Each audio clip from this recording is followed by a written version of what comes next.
Hello friends, welcome to online study. ఈరోజు మన topic వచ్చేసి compound interest. So compound interest అంటే చక్రవడ్డీ. సో దాని గురించి మనం తెలుసుకుందాం. ఏంటంటే ఇందులో మనకి ఇంట్రెస్ట్ అనేది ఇయర్లీ చేంజ్ అవుతూ ఉంటుంది. అంటే ఫస్ట్ ఇయర్ ఒక అమౌంట్ ఉంటే ప్రిన్సిపల్ అమౌంట్ తీసుకొని మనం దాని మీద రేట్ ఆఫ్ ఇంట్రెస్ట్ ఆర్తో ఇంట్రెస్ట్ కడితే వచ్చే అమౌంట్ 1 ఇయర్కి ఒక అమౌంట్ వస్తుంది. తర్వాత నెక్స్ట్ ఇయర్కి మళ్ళీ దాని మీద ఇంకోసారి వేస్తాము, ఇంట్రెస్ట్ పైన ఇంకోసారి ఇంట్రెస్ట్ అనమాట. సో దాన్ని చక్రవడ్డీ అంటారు. సో మనకేంటంటే ఇక్కడ రేట్ ఆఫ్ ఇంట్రెస్ట్ అనేది మనం ఎలా క్యాలిక్యులేట్ చేస్తామంటే జనరల్గా interest on 100 rupees per year. ఒక ఇయర్లో 100 రూపీస్కి అయ్యే ఇంట్రెస్ట్ని రేట్ ఆఫ్ ఇంట్రెస్ట్ అంటారు. సో పి అనేది ప్రిన్సిపల్ అమౌంట్. సపోజ్ నాకు for example rate of interest అనేది 10% అయితే ఓకేనా.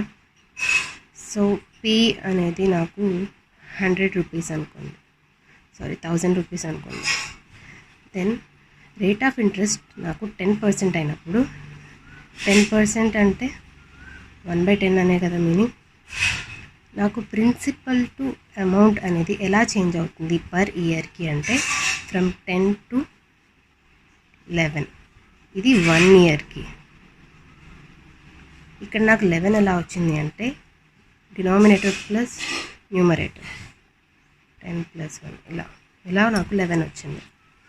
అర్థమైందా? 1 ఇయర్కి ప్రిన్సిపల్ టు అమౌంట్ అనేది మనకు 10 to 1. ఎందుకు? మనకు రేట్ ఆఫ్ ఇంట్రెస్ట్ అనేది 10% ఇచ్చాడు కాబట్టి దాన్ని ఫ్రాక్షన్లో చేస్తే 1/10 వస్తుంది కాబట్టి 10 to 1 11 అనేది మనకి 1 ఇయర్లో అవుతుంది. అదే గ్యాప్ మనకి టైం అనేది 2 ఇయర్స్కి అయితే 2 ఇయర్స్ అయితే అప్పుడు మనకి 10² to 11² అవుతుంది. ఇది గుర్తుపెట్టుకోండి. అదే 3 ఇయర్స్కి అయితే 10³ to 11³ ఫర్ 3 ఇయర్స్. ఇదేనండి మీరు ఎక్కువగా గుర్తుపెట్టుకోవాల్సింది ఈ కాన్సెప్ట్లో. దీన్ని బేస్ చేసుకుని మనం ఆల్మోస్ట్ అన్ని ప్రాబ్లమ్స్ చేస్తూ ఉంటాం. ఓకేనా. సపోజ్ నాకు ఇదే ఉంది, నేను 2 ఇయర్స్కి కనుక్కోవాలనుకుంటున్నాను.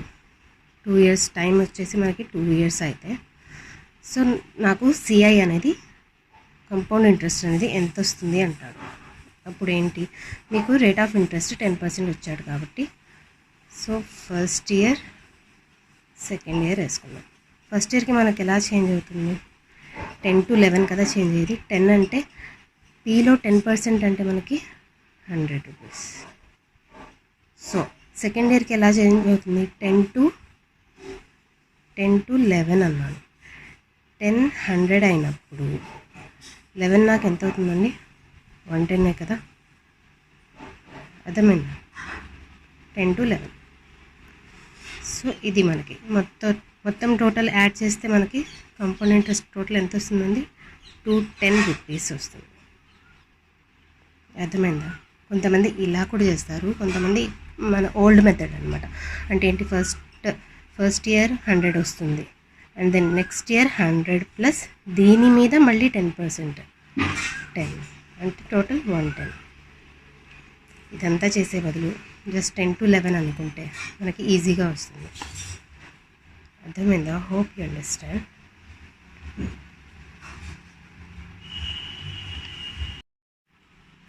సో ఒకవేళ సపోజ్ ఎగ్జాంపుల్ 2 తీసుకుంటున్నానండి. సపోజ్ నాకు రేట్ ఆఫ్ ఇంట్రెస్ట్ అనేది 16.2/3% ఇచ్చాడు అనుకుందాం. అంటే దీని ఫ్రాక్షన్లో ఎంత వస్తుందండి? 1/6. సో 1 ఇయర్కి నాకు 6 to 7 అవుతుంది. ప్రిన్సిపల్ టు అమౌంట్ అనేది నాకు 6 to 7 అవుతుంది 1 ఇయర్కి. అదే 2 ఇయర్స్ అనుకోండి మనకి గ్యాప్, అప్పుడు 6² to 7². ఒకవేళ మనకి క్వశ్చన్లో అనేది సపోజ్ కంపౌండ్ ఇంట్రెస్ట్ యొక్క రేషియోస్ అంటే సెకండ్ ఇయర్కి అండ్ 5th ఇయర్కి రేషియో కనుక్కోండి అన్నారు అనుకోండి. కంపౌండ్ ఇంట్రెస్ట్ అంటే CI of second year is to CI of fifth year అన్నాడు అనుకోండి. అంటే మనకి ఇక్కడ గ్యాప్ ఎంత ఉంది, 2కి 5కి గ్యాప్ ఎంత, 3 ఇయర్స్ కదా. సో డైరెక్ట్గా మనం 3 ఇయర్స్కి కనుక్కుంటే సరిపోతుంది. అంటే 6³ to 7³. సో ఇది మనకి 3 ఇయర్స్కి. సో ఇది కనుక్కుంటే మనకి రేషియో అనేది వస్తుంది సొంత. సో 216:343 అనే రేషియో మనకి వస్తుంది. ఈ రేషియోలో మనం కనుక్కుంటాం. సో ఈ కాన్సెప్ట్ అర్థం చేసుకుని ఇంకోసారి చెప్తాను. రేట్ ఆఫ్ ఇంట్రెస్ట్ అనేది మనకు సపోజ్ 10% ఇచ్చినప్పుడు దాన్ని ఫ్రాక్షన్లో కన్వర్ట్ చేస్తే 1/10 వస్తుంది. మనకి ప్రిన్సిపల్ టు అమౌంట్ అనేది పర్ ఇయర్కి ఎలా చేంజ్ అవుతుంది అంటే 10 to 11గా చేంజ్ అవుతుంది. అదే 2 ఇయర్స్కి అయితే 10² to 11², 3 ఇయర్స్కి అయితే 10³ to 11³ అండ్ సో ఆన్. అలా ఒకవేళ మనకి గ్యాప్ అంటే రేషియో అలా కనుక్కోండి, 5th ఇయర్కి 7th ఇయర్కి ఎలా అనుకుంటే దాని డిఫరెన్స్ ఏదైతే ఉంటుందో, సో ఇక్కడ చెప్పాను కదండి మీకు డిఫరెన్స్. సో డిఫరెన్స్ ఏదైతే ఉంటుందో అంత అన్ని ఇయర్స్కి కనుక్కుంటే సరిపోతుంది. ఓకే, మనం ప్రాబ్లమ్స్ చేస్తూ ఉంటున్నామండి. ప్రాబ్లమ్స్ చేస్తూ ఉంటే మీకు అర్థమవుతుంది. సపోజ్ నేను ఇంకో ఎగ్జాంపుల్ చూసుకుంటున్నానండి. సపోజ్ మనకు క్వశ్చన్లో compound interest of 7th year అనేది 2500 ఇచ్చాడు, 9th ఇయర్ అనేది 3600 ఇస్తే మనకు 3 ఇయర్స్ తర్వాత ప్రిన్సిపల్ అమౌంట్ అనేది 1000 ఇచ్చి 3 ఇయర్స్ తర్వాత సేమ్ రేట్ ఆఫ్ ఇంట్రెస్ట్తో మనకి ఎంత వస్తుంది అని అడుగుతారు ఇలా క్వశ్చన్. అప్పుడు ఏం చేయాలంటే మనకి 7th ఇయర్కి 9th ఇయర్కి ఇచ్చారు అంటే 2500, సో 3600. సో ఎలా అవుతుంది మనకి 2 zeros క్యాన్సిల్, అప్పుడు 25 to 36 అనేది మనకి అవుతుంది. ఎన్ని గ్యాప్ ఎంత, 7thకి 9thకి కాబట్టి 2 ఇయర్స్ అనేది మనకి గ్యాప్ వస్తుంది. సో 2 ఇయర్స్లో ఇలా అవుతుంది అంటే అంతే కదా, 5² to 6², 2 ఇయర్స్కి అవుతుంది. అంటే 1 ఇయర్కి ఏమవుతుంది, 5 to 6 కదా, ఇజ్ ఇట్. సో 5 to 6, 1 ఇయర్కి 5 to 6 అవుతుంది. మనకి ఏమన్నాడు 3 ఇయర్స్కి కనుక్కోండి అన్నారు. 2 ఇయర్స్కి 25 to 36 అయినప్పుడు 25 to 36 అయినప్పుడు 2 ఇయర్స్కి, 3 ఇయర్స్కి మనకు ఎంత అవుతుంది 5³ to 6³ అంతే కదా. టైం వచ్చేసి 3 ఇయర్స్, అప్పుడు 5³ to 6³ అవుతుంది. అంటే 125 to 216 అయింది. ఇక్కడ నేనేమన్నాను, ఇది ప్రిన్సిపల్ టు అమౌంట్ అనేది ఇలా చేంజ్ అవుతుంది అన్నాను. మనకి క్వశ్చన్లో ఏమన్నాడు, ప్రిన్సిపల్ అమౌంట్ 1000 అంటే 1000 ఇది ప్రిన్సిపల్ అమౌంట్. నా మనకి అమౌంట్ కావాలి. సో 125 అనేది 1000గా కన్వర్ట్ అయినప్పుడు ఓకేనా, 216 అనేది మనకి ఎలా కన్వర్ట్ అవుతుంది. సో అప్పుడు ఏం చేస్తారు, 1000 216 by 125. So 5 2s 5 200 5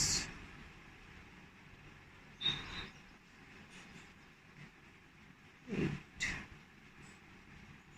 so 216 into 8 ఎంత అవుతుంది మనకి,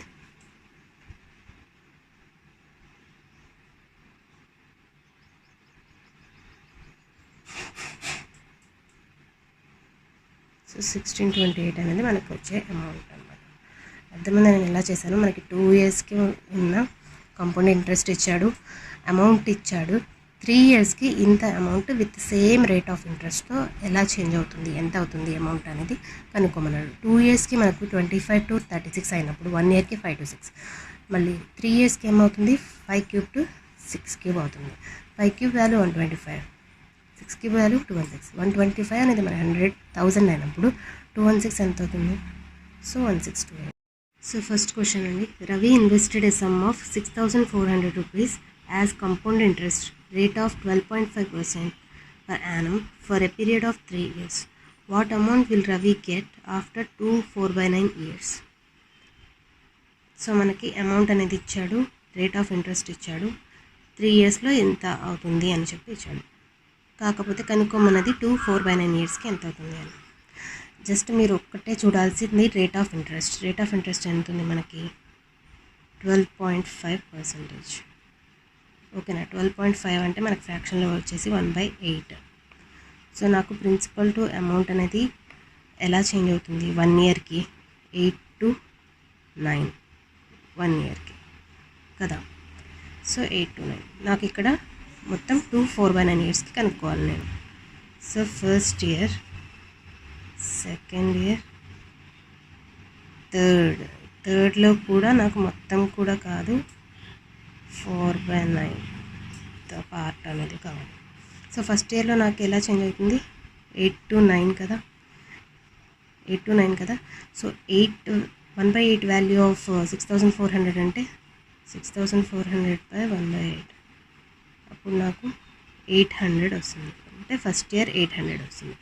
ఫస్ట్ ఇయర్ 800 వచ్చినప్పుడు నాకు సెకండ్ ఇయర్ ఆబ్వియస్లీ 900 వస్తుంది. అంటే ఇంటూ 100 అయింది కదా, ఇక్కడ అంతే ఇంటూ 100. కానీ నాకు థర్డ్ ఇయర్లో మొత్తం కాదు. సో ఇక్కడ కూడా గ్యాప్ చూడండి, 1 ఇయరే ఉంది. అంటే ఇక్కడ కూడా నాకు 8 to 9 చేంజ్ అవుతుంది. ఫస్ట్ ఇయర్ నుంచి థర్డ్ ఇయర్ వరకు అయితే మనకి స్క్వేర్ అవుతుంది. కానీ నేను 1 ఇయర్కి ఈ మధ్యలో గ్యాప్కి తీసుకుంటున్నాను. సో 8 to 9 అయింది. కానీ ఈ 9లో కూడా 4/9 పార్ట్ కావాలి. సో 9లో 4/9 పార్ట్ అంటే మనకి 4 పార్ట్స్ అంతే కదా.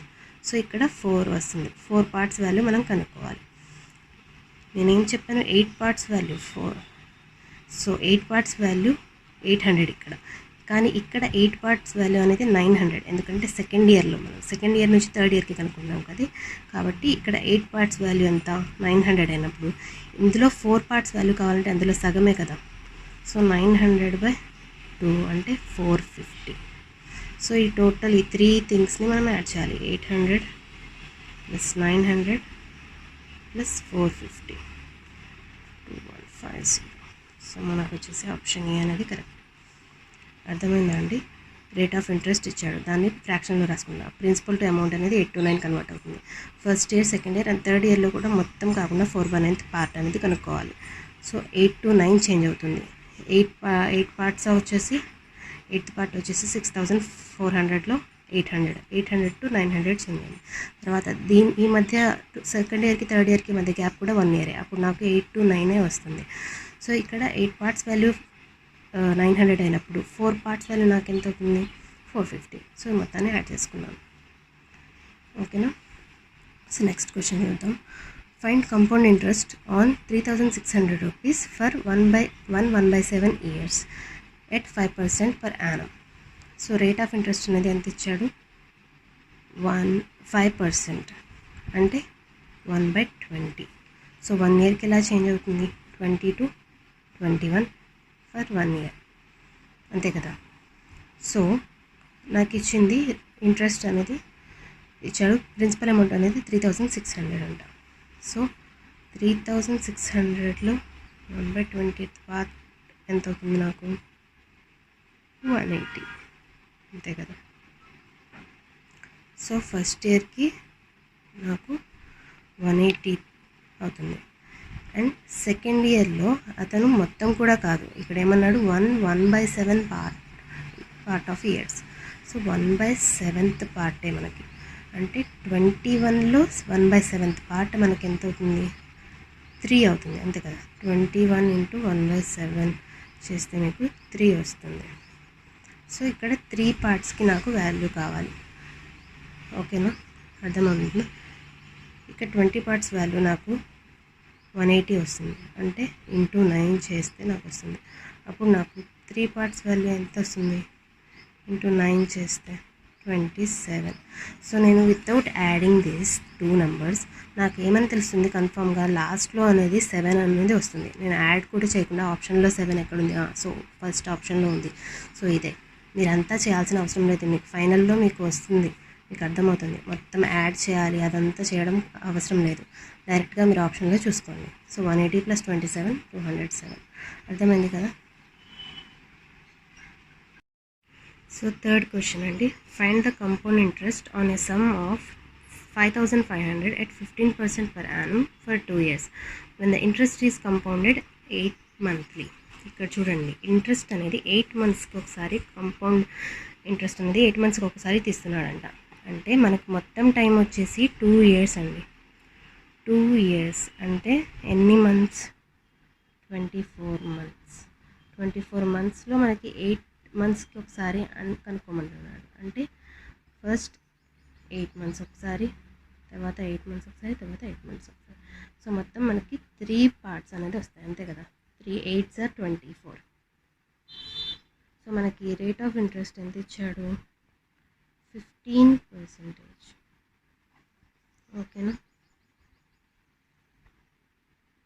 15% అంటే నాకు ఫ్రాక్షన్లో ఎంత వస్తుందండి? సో 1/1500, 15/100. సో నాకు ఎంత వస్తుంది?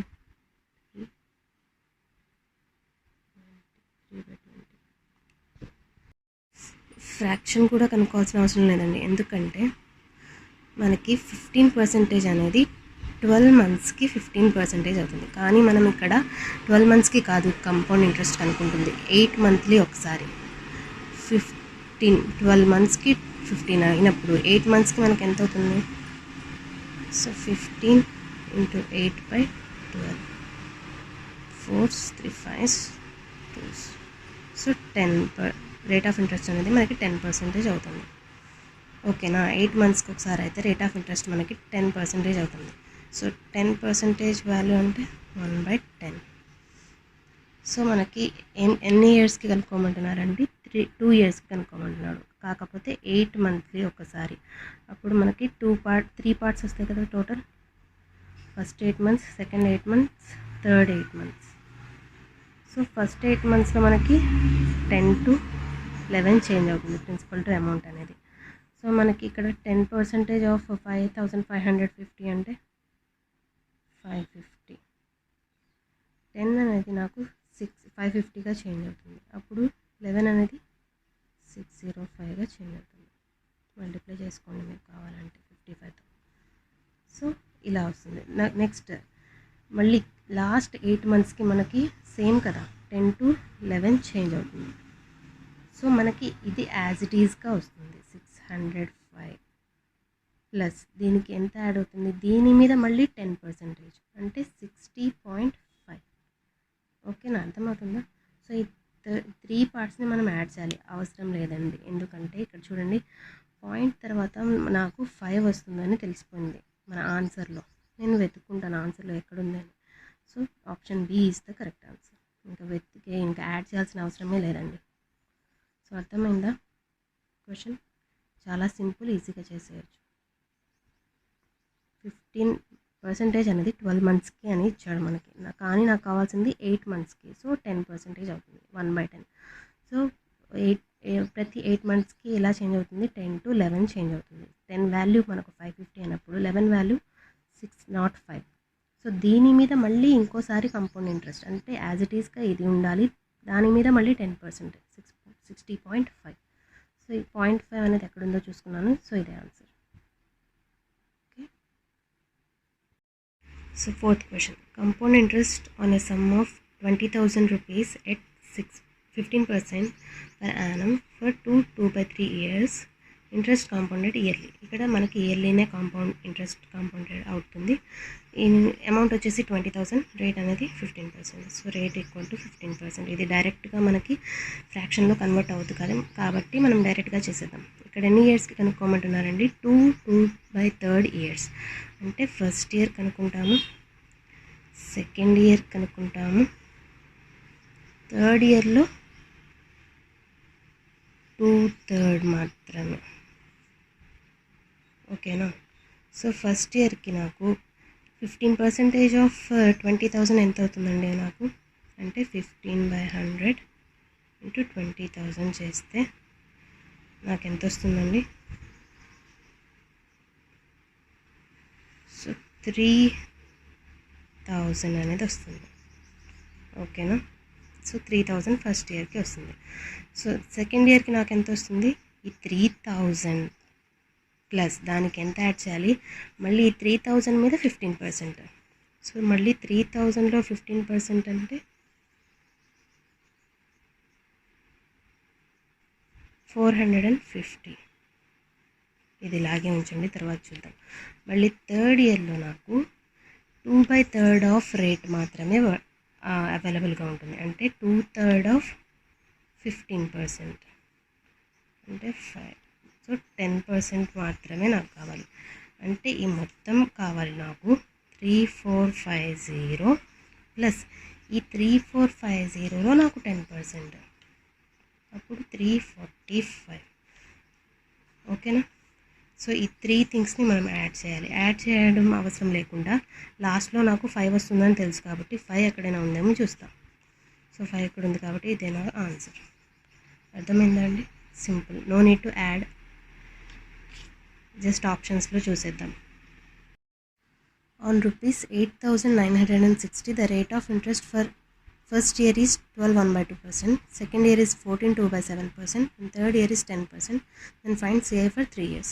ఇక్కడ చూడండి, మనకి 3 ఇయర్స్కి 3 టైప్స్ ఆఫ్ రేట్స్ ఇచ్చాడు. అంటే ఫస్ట్ ఇయర్లో మనకి రేట్ అనేది ఎంత ఇచ్చాడండి?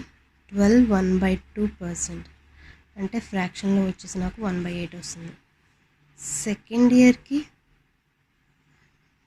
14.2/7%, అంటే నాకు ఫ్రాక్షన్లో 1/7. థర్డ్ ఇయర్కి 10% ఇచ్చాడు, అంటే 1/10. ఇక్కడ ఏమంటున్నాడు? మొత్తం టోటల్ 3 ఇయర్స్కి అంట. సో ఫస్ట్ ఇయర్కి నాకు 8%, 1/8 అయితే 1 ఇయర్లో నాకు 8 to 9 కదా చేంజ్ అయ్యేది. నెక్స్ట్ సెకండ్ ఇయర్లో నాకు ఎంత అవుతుందండి? సెకండ్ ఇయర్లో నాకు రేట్ ఆఫ్ ఇంట్రెస్ట్ వచ్చేసి ఇంత కాబట్టి 7 to 8 అవుతుంది. థర్డ్ ఇయర్లో నాకు 10 to 11 అవుతుంది, అంతే కదా? సో టోటల్ వచ్చేసి 70 to 99గా నాకు చేంజ్ అవుతుంది. ఓకేనా? 3 ఇయర్స్కి నాకు 70 to 99గా చేంజ్ అవుతుంది. నాకు ఇచ్చారు క్వశ్చన్లో 70 వాల్యూ అనేది 8,960 అని ఇచ్చాడు. ఇక్కడ చూడండి 7 to 99 అంటే గ్యాప్ ఎంత అండి? మనకి 29 గ్యాప్ వచ్చింది. సో 70 వాల్యూ 8,960 అయినప్పుడు 1 వాల్యూ నాకు ఎంత వస్తుంది? 128 వస్తుంది క్యాన్సిల్ చేస్తే. సో నాకు ఇలా ఎన్ని రావాలి? టోటల్ ఇంకా ఎక్స్ట్రా 29 రావాలి. సో 29తో మల్టిప్లై చేస్తే ఏదైతే వస్తుందో నాకు ఆన్సర్, అదే మనకి ఫైనల్ ఆన్సర్ అవుతుంది. సో 8 9s are 30, లాస్ట్లో 2 వస్తుంది కదా, 72 కాబట్టి 2 వస్తుంది. సో నేను ఆప్షన్లో చూసుకుంటాను 2 ఎక్కడైనా లాస్ట్లో ఉందా. సో ఇక్కడ నాకు ఉంది. సో ఇదే answer, no need to calculate. So simple అండి, అర్థమైందా? సో లాస్ట్ క్వశ్చన్ అండి. If compound interest for third year is 1,000 rupees at 10% per annum compounded annually, find the compound interest for 7th year. So ఇక్కడ rate of interest వచ్చేసి 10% అన్నాడు, అంటే 1/10 ఫ్రాక్షన్లో వచ్చేసి.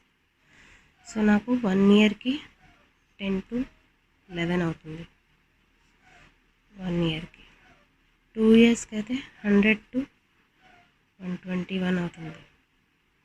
అది 3 ఇయర్స్కి అయితే 1000 to 1331 అవుతుంది 3 ఇయర్స్కి, అంతే కదా? సో ఇక్కడ ఏమంటున్నాడు? నాకు థర్డ్ ఇయర్కి ఇచ్చేసి 7th ఇయర్కి ఎంత వస్తుంది అంటున్నాడు. అంటే థర్డ్ ఇయర్లో నాకు వచ్చేసి అమౌంట్ వచ్చేసి 1,000 rupees అని ఇచ్చాడు. ఓకేనా?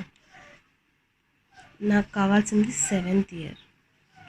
నాకు తెలుసు 3 ఇయర్స్కి 1,331 అని వస్తుంది. అంటే థర్డ్ ఇయర్ నుంచి 3 ఇయర్స్ అంటే 6th ఇయర్కి నాకు అమౌంట్ అనేది 1,331 వస్తుంది, అంతే కదా? అంటే దీని మీద ఇంకొకసారి నేను కనుక్కుంటే నాకు 7th ఇయర్ అనేది వచ్చేస్తుంది. అంటే 7th ఇయర్లో నాకు ఎంత వస్తుంది? 1,331 ప్లస్ 133.1. సో ఇదే కదా. సో నాకు ఆన్సర్లో అనేది 0.1 అనేది వస్తుంది. ఎక్కడైనా ఉందేమో చూసుకుంటాను. సో ఇక్కడ 0.1 ఉంది. సో నాకు ఇదే answer. So no need to calculate. అర్థమైంది కదా? థర్డ్ ఇయర్లో నాకు కంపౌండ్ ఇంట్రెస్ట్ అనేది 1,000 rupees అయితే 3 ఇయర్స్కి నాకు 1331 వస్తుంది. ఎందుకంటే రేట్ ఆఫ్ ఇంట్రెస్ట్ 10 ఉంది కాబట్టి దాని ద్వారా క్యాలిక్యులేట్ చేస్తే 3 ఇయర్స్కి 1331 వస్తుంది. అంటే ఆన్ 6th ఇయర్ నాకు 1331 వస్తుంది. అదే 7th ఇయర్ కావాలి అంటే ఇది ప్లస్ దీని మీద మళ్ళీ 10%. సో దీని మీద మళ్ళీ 10% అంటే 0.1 అని వస్తుంది మనకు ఆన్సర్లో. సో లాస్ట్లో 0.1 అనేది ఎక్కడైనా ఉందేమో చూసుకుంటున్నాను. సో ఇదే ఆన్సర్. సో సింపుల్ అండి. I hope you understand. మీకు ఏమైనా డౌట్స్ ఉంటే నాకు కమెంట్ చేయండి. Please watch and like and subscribe to my channel for more videos. Thanks for watching. Friends, నేను లాస్ట్లో మీకు ఒక హోంవర్క్ అనేది ఇస్తున్నాను. ఇది ప్రాక్టీస్ చేయండి. ఆన్సర్ వచ్చేసి నాకు కమెంట్ చేయండి. Practice makes a man perfect. మీరు ఎంత ప్రాక్టీస్ చేస్తే మీకు అంత ఈజీగా ఫాస్ట్గా చేయగలుగుతారు. What is the compound interest on a some of 7,200 for 2/3 years at 20% per annum? Interest compounded yearly. So rate of interest ఇచ్చేసాడు 20%, అమౌంట్ ఇచ్చేసాడు, సమ్ వచ్చేసి నాకు 2/3 yearsకి కనుక్కోవాలి. సో కనుక్కొని షూర్గా నాకు ఆన్సర్ అనేది కమెంట్లో చెప్పండి. So thanks for watching.